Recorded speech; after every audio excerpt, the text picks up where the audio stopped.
But we know when Prigozhin, with his followers, his band of brothers, as it were, crossed back into Russia from Ukraine, there was an awful lot of support, and it did upset Putin. I think that's what these two groups, as you say, and the Freedom of Russia Legion is the principle. There's the other one is the Russian Volunteer Corps, known as the RDK for short. And I think that they will make inroads, because what has been, I think, so interesting about Putin's run-up to his re-election is how nervous he has been. Hello and welcome to Frontline for TimesRadio with me, Kate Chabot. And today we are catching up with Robert Fox. He is a defence editor with 56 years' experience as a broadcaster and journalist. He's reported from several conflicts, including the Falklands, the First Gulf War and the Balkans. He's worked for the BBC, the Daily Telegraph and authored many books. And he's now the Evening Standard's defence editor. Robert Fox, welcome back. Thank you for your time. Now, a group of Russian soldiers fighting for Kyiv who attacked Russian towns have promised surprises for Putin in elections tomorrow. This is the pro-Kyiv militia called the Freedom of Russia Legion. Can you just tell us what kind of impact they're having? Because they're now telling civilians in Belgorod and Kursk to get out because they're going to be attacking military targets in the Russian border cities. What kind of impact is this having?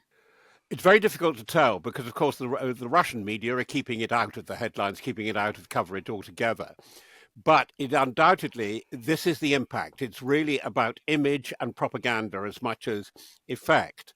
Although one thing that the Ukrainian forces seem to be doing is that they're compensating for their weakness, and it is pronounced now, the weakness on the front line, by these flank attacks, these surprise attacks. They took out a very big petrol refinery quite close to the operations in Ukraine. And of course, they're hammering away in and around Crimea. They're not getting into Crimea, but they're keeping the Black Sea open. It's very good for morale when morale is quite low. I'm not sure what surprises that they would do, but what they understand is that the elections, the recoronation, as I put it, for the sixth time for Putin, is all a propaganda exercise. And they're playing up the propaganda game, as particularly they're doing so badly in terms of image and propaganda with all these really rather extreme pronouncements from Donald Trump and his chief spokesman in Europe, Viktor Orban of Hungary, saying, you know, cometh the hour and another Trump regime, a second Trump presidency, there'll be not a penny, as they put it, not a penny, not a dollar, not a penny for supporting Ukraine. The incursions, to go back to the beginning, is all very much part of this propaganda shadow boxing picture. These incursions, the Freedom of Russia Legion, they've said that one of their main tasks was to get rid of the Putin regime, and although it seems impossible, and accepts that it's impossible to do that straight away. They say there are these more daring operations to come. Do you think that there is a potential for this to grow? For them to deal a larger blow to Putin? I think it's very clever what they're doing, and they're going from the playbook of Yevgeny Prigozhin of the Wagner company, who had that almost pantomime coup, the coup that never was. But we know when Prigozhin, with his followers, his band of brothers, as it were, crossed back into Russia from Ukraine, there was an awful lot of support, and it did upset Putin. I think that's what these two groups, as you say, and the Freedom of Russia Legion is the principle. There's the other one is the Russian Volunteer Corps, known as the RDK for short. And I think that they will make inroads, because what has been, I think, so interesting about Putin's run-up to his re-election is how nervous he has been.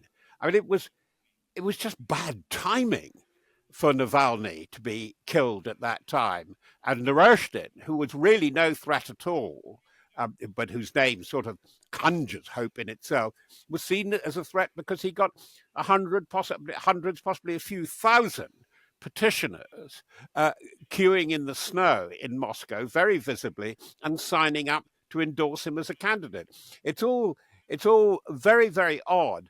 And the trouble is, if you think back to your movies, The Last Days of Stalin, there's a bit of a whiff of that about it. But as things stand with Putin, as far as one can make out, that the Security Council, his Security Council, 25, 26 people, one women, all men, most hard boys from the security agencies, they're solid for the moment. And I think that that's what you and I have got to go through, is how long can this war go on? The Russians are obviously pushing to use numbers, just ammunition to go on. But the general reckoning is that they can't do it at the rate that they've been doing it, much more from possibly towards the middle and the autumn of next year. That's the maximum. So you think that the fighting will not be able to continue beyond autumn next year? Well, it's very difficult to read what is going on with the Russian economy, because even if you read highly respected journals like the FT, which you would imagine would do the business analysis of banking and investment in Russia, and The Economist, it's now you see me, now you don't. 1 minute they say it's doing very badly. Currently they say it's on an uptick, and there's no doubt that the Russian economy is growing. I mean, growing to an eye-watering degree for the UK. The UK does it in decimal points. The Russia economy seems to have grown by 3% over the last year, but that is on oil, the high price of oil, particularly oil to India, and the enormous amount of money from reserves that has been released into defense industries. Now, that can't go on forever. President Zelensky told France's BFM television station that Ukraine had halted Russia's advances in the east. This is in spite of delays in Western military assistance. But and you mentioned it earlier, the Hungarian President Viktor Orban, Donald Trump told him he would cut off altogether any funding for Ukraine if he becomes president. What does happen, do you think, if the US stops supporting Ukraine? Well, it's been a headline item for months, possibly over a year now. Europe, including the UK, which becomes very, very important in this, has to get its act together. I know that sounds like a sort of tabloid headline, but really the thing that is so sad with European NATO and the US and Canada, who've been both have been very important, and the EU security apparatus, they've been so poor at putting together a strategy. Part of it was that there was a tremendous deception game played by the Ukrainians, that they could deliver something from their summer offensive last year. And it was based on all kinds of assumptions which just weren't there, as the Americans discovered. And by the way, from that, they demanded the firing of the chief of the defense staff, of Zaluzhny, who's coming to the UK as ambassador now, because he would not deliver a plan that could work with the Western weaponry in a coordinated fashion that was required. There was a major tactical error on the battlefield, operation, a big one. With the Americans, the Brits were saying, no, don't go in for the hard fights all the time in the East. You must go for the West. By that, don't go for Kharkiv, but you've got to try and push round the Black Sea towards Kherson, if you get it, guarding your flank with Mykolaiv, the big docks, and then beyond that, Odessa, and move in from there. And they didn't do that. And when they did decide to do it, they hadn't got the forces to do it. That is the big story of last year, and it hasn't been told clearly enough where the differences came. Because the Ukrainian command said, oh, yes, we've utterly modernized our forces. It depends on operational security and secrecy. We can't tell you what we're going to do. And when all was revealed, the way they behaved was like an old-fashioned Russian army. And that's why they lost tanks in the open field. They had great deficiencies in air cover and air dominance. And so we're back to the drawing board, essentially, with Zelensky facing the prospect, would you believe it, of calling up another 500,000 men, and it will mostly be men, to the fight. You say that Europe needs to get its act together. Emergency talks are taking place tomorrow between France, Germany, and Poland in Berlin as the Europeans try to address support for Ukraine. They're stepping up and how to step up procurement, how Europe might have to go it alone without the US. I mean, other countries are also expected to join. The rhetoric's intensifying over peace talks, no peace talks, bilateral agreements of foreign troops in Ukraine or not, US continued support. How far do you think European commitment and decision-making can go in determining how this war ends? I think there is determination in some places. I think that Britain is quite strong, and Britain becomes a Nordic country with this, because it's the alliance through the Rapid Deployment Force, or the Joint Expeditionary Force, it's called, an alliance of 10 or 11 Nordic countries in which Britain is the leader. And interestingly, countries you wouldn't have thought of before, like the Dutch and the Danes, are very, very important and very determined, it must say. Equally, with the newly joined Sweden, with Finland, and Finland and Norway are critical because they've got a common border with Russia, and they're saying, we are with the Baltic countries. We believe that we're next if this goes on, so we've got to do something. The weakest link turns out to be Scholz's Germany, because they've promised a lot. They've actually put a lot of money into their armed forces, but have yet, and put money into Ukraine, yet are refusing to deliver the really decisive weaponry, namely the Taurus missile, cruise missile. And Scholz goes to the brink, and then he comes back and plays domestic politics. And there's a very weak side to this, because, of course, Scholz's mentor was the former socialist, social democrat chancellor Schroeder. And what did Schroeder do? He left office early to join Gazprom, the Russian, the Russian combinat, the Russian big gas contractor, really huge, and very reluctantly got off its board. Only when the Russians invaded in 22.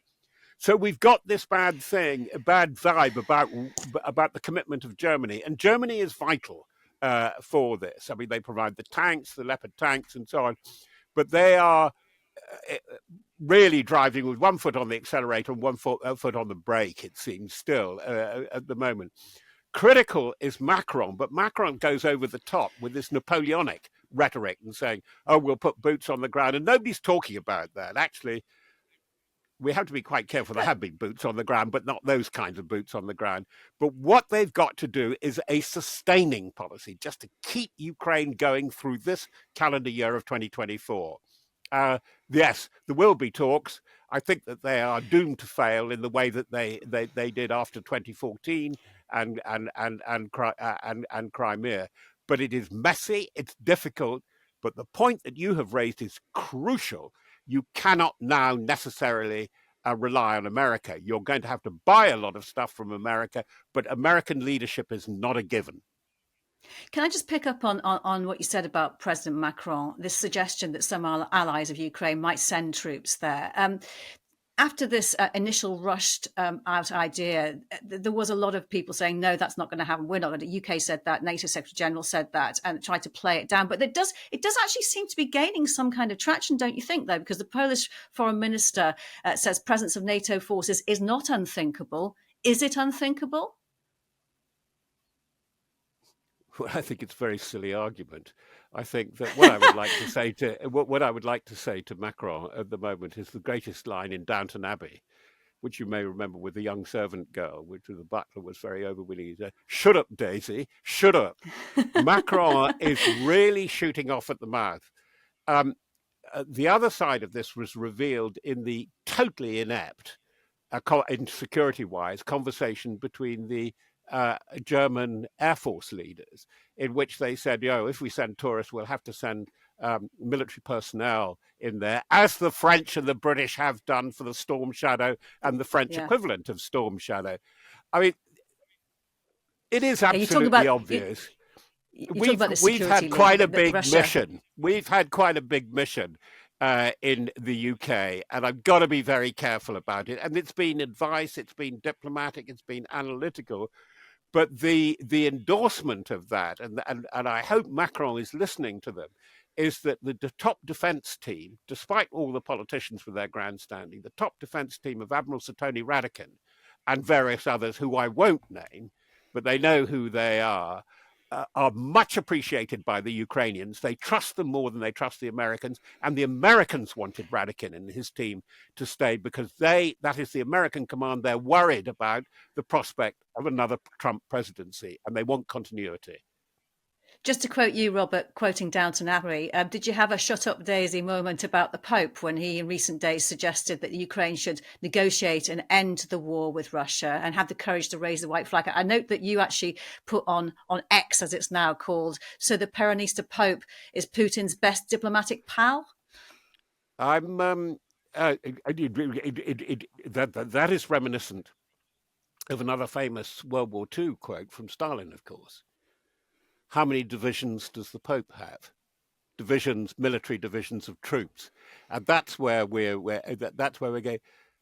I think for Pope Frankie, and I've been a spotty fan about him because there's something that I think is questionable about in his early days as a young cleric, as a young bishop, as a provincial, as it's called, for the Jesuits, that is quite questionable in Argentina, and I think that he has been hugely popular, but his populism takes him in a wrong direction. And that's why you get the Peronist. He's always been accused of being a Peronist at heart, and he comes up with the wrong formula. This is so undermining for the Western effort and the ethics he's supposed to be endorsing. So you reward might is right. I mean, I've read the relevant bits of the transcript with the Swiss radio interview. It is incredibly inelegant and inept, and it's really giving hostages to fortune because he's offering a big comfort to Orban and co, and the political right, which he's never been associated before, the hard isolationist nationalist right in Europe.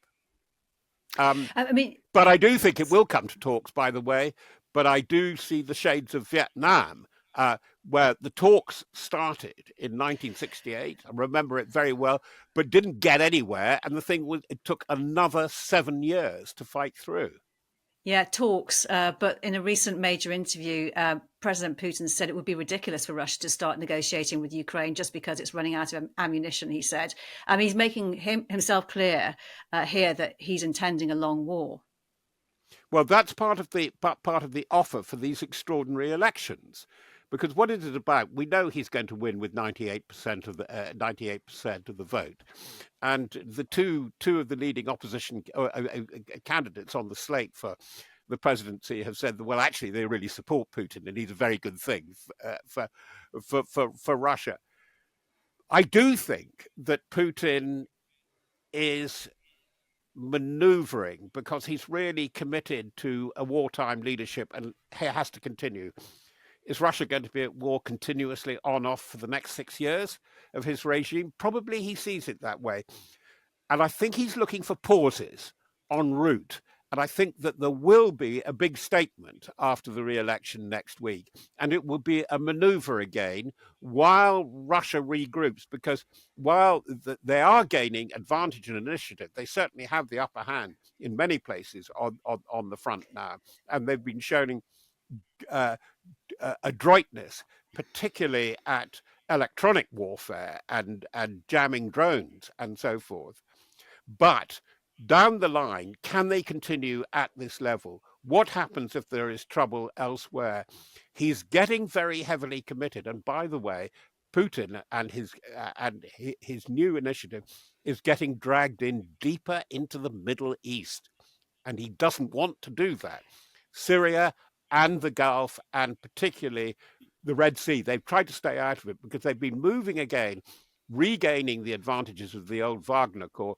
They've taken over another port in the Mediterranean. Hardly noticed, but they've taken over Benghazi in Libya. They've got a concession there. So they've got two. They've got Tartus in Syria and Benghazi. He is looking overstretched. And I've talked about 500,000 possibly being called up in Ukraine. But they're talking of another 500,000 being called up, in addition to the usual rotation of conscripts. So that's nearly 750,000 over the next year to 14 months. And I think that breaks the demographic bank, because Russia is worried about aging, declining population, as we all are, and the health of its population. Another reason why he cannot go on forever. You said that you're expecting some kind of major statement after he's re-elected. What Yeah. kind of message do you think President Putin is going to be selling to his people? Excuse me. I think we had a rehearsal and it went really wrong, and he was furious about it, with the Tucker Carlson interview, which was quite clear. If you really looked at it, he was saying some very, very interesting things, as he did, and then tried to recover and gave a much more interesting account of himself, much more interesting than he was given credit for in his State of the Union speech. And I think we're going to get more of that. Putin does do big speeches in which he covers the history of Russia and Russia as the great European power. One, we should listen to it because he means it. We may think that it's a fantasy version of some aspects of history. It's no use saying that. He really does believe in Russia's destiny as a great European power, and he wants to push the West back. And we will get more of it. But one of the things, back from his time, his first encounter with Trump, one of the things that wasn't noticed, and it was quantity over quality, he dwelt an awful lot on birth, population, the problems of a population in decline. It's in slow decline over such a vast territory, and he brought it up again very much in the State of the Union speech only a few weeks ago, meaning that he is really worried about this, because he's got to have virtually a hidden national call-up, not only for the armed forces and security right across that vast territory, but also for the defense industries. And he can't go on doing that, because a lot of the stuff that they're producing ammunition, tanks, artillery in quantity, but apparently it's not very good. And a lot of it is old stuff, not the whiz-bang inventions that they showed in the May Day parades and so on in Red Square. So he's got a dilemma. How long can he sustain a country at war? As I said, a disguised mobilization. And also quite interesting, how long can he actually suppress any kind of dissent or opposition? Because counting down to this election, you see Alexei Navalny's former chief of staff being attacked with a hammer near his home in Lithuania. No coincidence, is it? I mean, he is, this man, Leonid Volkov, launched Navalny's campaigning machine last year, and he's trying to contact as many Russians as possible to get them to turn against Putin ahead of the elections. And there's still this call for people to turn out on the day at 12 o'clock in a kind of like muted protest. How much impact do you think that dissent from outside Russia and within Russia might have going forward, depending on how well Putin manages his next presidency? And what will you actually be looking for on election day? I think we will look for any cracks in the state television coverage. It's interesting, isn't it, that Prigozhin, to go back to him, once a great pal of Putin, rose to power with him from St. Petersburg, was the master allegedly in charge of the IRA, the Internet Research Agency, in other words, the troll factory, and that they were very good. And we've still got to go into depth, if we will ever know the full story, of interference in elections on both sides of the Atlantic, including Brexit in 2016. And now the shoe is on the other foot, because that's the thing that they cannot exclude. I mean, all the row about banning TikTok in America, whatever, there will always be another TikTok. There will now be an alternative channel. Friends of mine, academics, are in daily, hourly contact through all kinds of opinions across Russia, but particularly in Moscow and the West, but not only there, but in the South and the Caucasus, very vulnerable for Putin, which is a hotbed of controversy. And you're seeing Putin taking some really rather extraordinary countermeasures, including standing up Ramzan Kadyrov, the Chechen warlord, to be the Putin ambassador to the Muslim world. Very, very odd to put a Chechen in that thing. I would love to hear a conversation between with the Chechen warlord. It's he and his son, Kadyrov, and Mohammed bin Salman, for instance, the ruler of Saudi Arabia, the effective ruler of Saudi Arabia, shall we put it like that? Yeah. So the re-election of President Putin is a foregone conclusion. How do you see this next term for him? With great difficulty, because he gets older. It's not quite clear yet how, the mothers and widows of the veterans, how that movement, which obviously does trouble him, but whether they will have an effect, and whether you will get a generational leap where you get a younger generation who will just shrug their shoulders at the wall-to-wall state propaganda that they get through TV, and just silently, and there's a lot of this, just not go along with it. They won't be active at first, but that they are, because of the presence of social media and so on, they are more inured to this. I mean, it's rather like the situation in Belarus, where the man is in charge, but he hasn't got the hearts and minds of his people. Now, these sort of things matter to people like Putin, curiously. He's stacked his Security Council, as I said, with really tough people running the GRU, running the FSB, and running particularly the intelligence, the secret intelligence agency of the Foreign Service and of the diplomats. But they get involved in ventures like the Skripals in Salisbury, remember, and there's something fairly dark comedy about it. And it's very interesting how there's a feeling at the time, and it happened in the 19th century, where you go from seeming prosperity and progress to a feeling of depression and pessimism, and it pervades the West. And in that vein, I was talking to a former director of Special Forces in the UK, rather a well-read fellow, as you can tell from his remark. He said, we're going into the age of Dostoevsky again. It's like the 1880s. And this guy really had a point, that there is a downturn. And I think that you will get a point of psychic Russian resistance, I think, which is very, very difficult to gauge. I don't know it because it's very different from the way I've looked at different conspiracies and performances across Latin America and Southern Europe, Italy, and the Middle East. But a great friend of mine, Domitilla Sagramoso, who teaches Russian security affairs at the Department of War Studies at King's College London, she said, Robert, you must not see it through that lens. It is so different. There is a Russian way of life on this, a Russian way of war, peace, life and death. And but that's a ballet that I think that Putin is going to find it more and more difficult to manage, to be the great choreographer. Because I think people get tired of this. And they've had 10 years of war already. You mentioned earlier that you felt that Vladimir Putin was showing signs of nervousness. And in a recent interview, he warned the West that Russia is technically ready for nuclear war. And he made those comments saying that if the United States sent troops to Ukraine, it would be considered a significant escalation of war, said the nuclear war scenario was not rushing up, but he saw no need to make use of nuclear weapons in Ukraine. So sort of slightly contradictory. Makes a good headline. Is that all it's about, really? It's a headline. It's a gesture. He feels he has to say something because Belarus has made remarks about stationing weapons. But the dog that doesn't bark is China.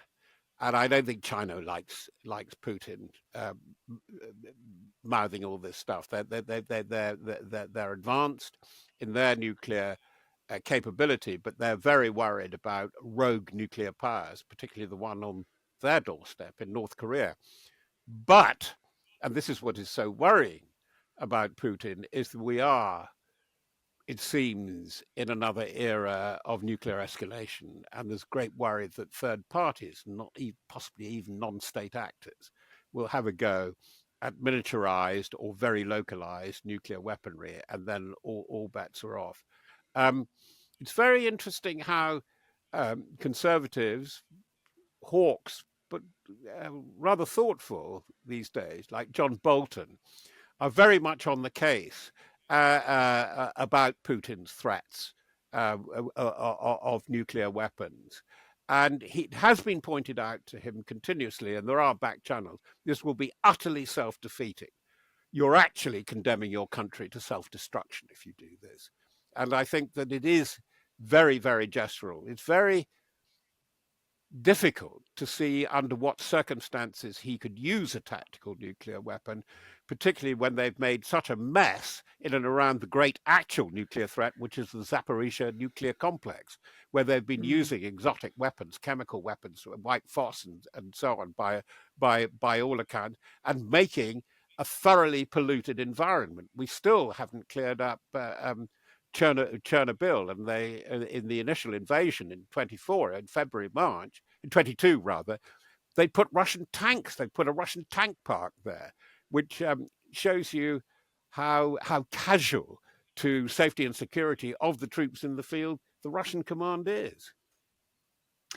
In all your years of reporting on defence issues, Robert, how do you see this period right now? I think it's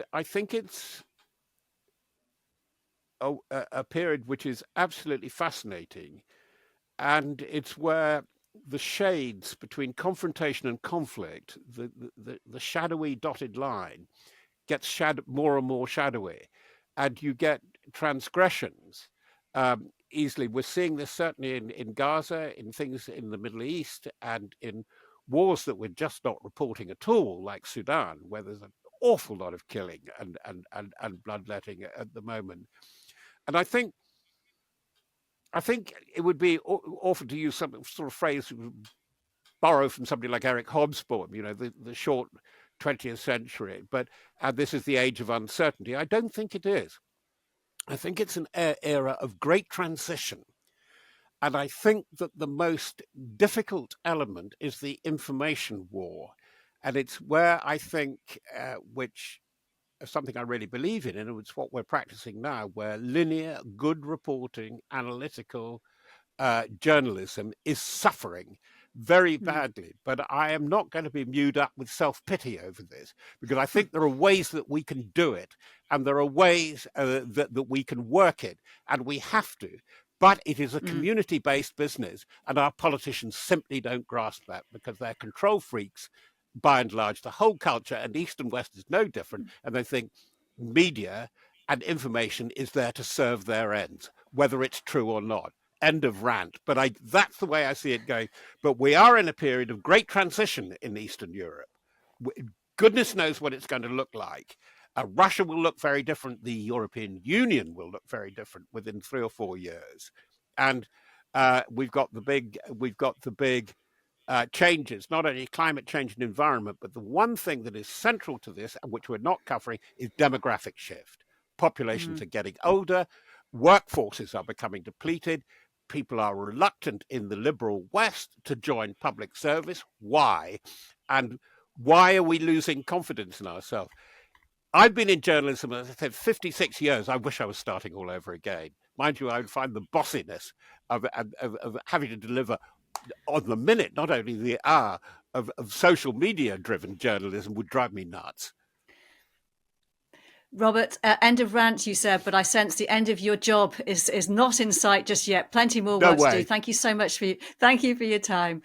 You've been watching Frontline for Times Radio with me, Kate Chabot. If you'd like to support us, you can subscribe now or listen to Times Radio or go to thetimes.co.uk. My thanks to our producer, Louis Sykes, and to you for watching. Bye-bye.